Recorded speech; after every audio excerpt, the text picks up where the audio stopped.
You're listening to Factual America. The film's called Birth of the Cool. What do we mean by the cool? That was the title of one of Miles's first album. Was Yeah.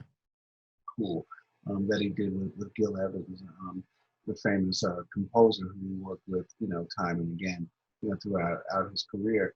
And I just thought that was a great title. I mean, Miles was the coolest person on earth. They used to have that commercial. I forgot about the coolest guy on earth or something. I mean, Miles was the coolest guy on earth. I mean, you have to see the film, but not only was he a great jazz musician, but he drove Ferraris and Maseratis. He went out with the most beautiful women in the world. Frances Davis, his first wife and longtime lover, is in the film, and she's just. I mean, so you have to see the film to understand what I say. But Frances is just like a trip. I mean, she's like something from Central Casting. In the film, she was a beautiful, beautiful dancer and his wife. I mean, he had it all. He had the tailored suits from the early '50s. The pictures of Miles, at the tailor getting his tailored suits made. He wanted the best of everything, and he was just really cool. Yeah. The other thing that we talk about in the film that I'm so proud that we're able to talk about this is Miles was a really dark-skinned African American,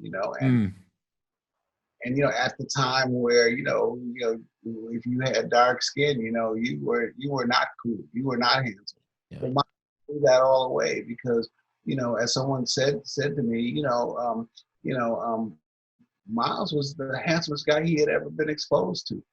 That Miles was just pretty, especially in the early days, and he's not only pretty, but he's living the life, and he's making the life for himself by playing the trumpet, for a few hours every night, So Miles was, just a really interesting guy. So I mean, I just thought that the name Birth of the Cool,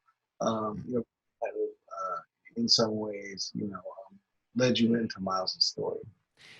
Yeah, I don't think there are too many people whose silhouette is iconic. You could probably name those on one hand, and I think you see that on album covers or whatever. It's just his silhouette. Immediately it's Miles Davis playing the trumpet. It's incredible, but also, I mean, the way he dressed. I mean, so I mean, we had literally thousands of pictures, thousands, because we had access to the Sony archives.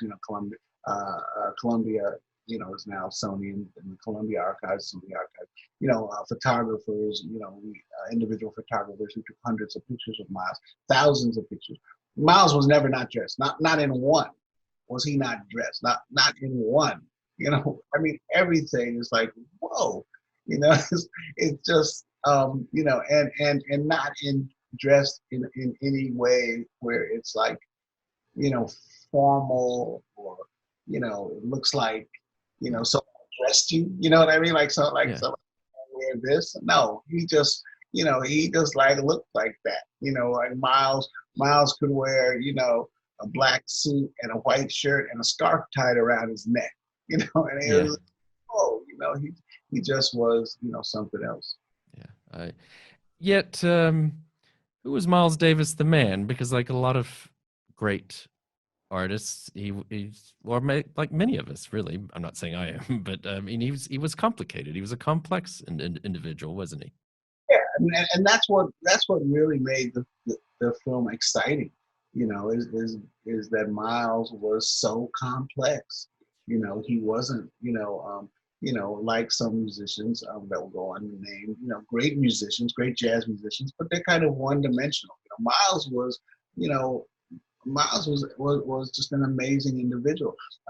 In that he made some of the most beautiful music ever made. I mean, the tender Miles Davis, makes you want to cry. That was great to see. I mean, it's like it's probably the sequence that I'm most proud of in all the 40 years or whatever I've been making films. But when we talk about Miles's ballads and the great affinity that he had for ballads. And one woman says, I want to feel like Miles sound.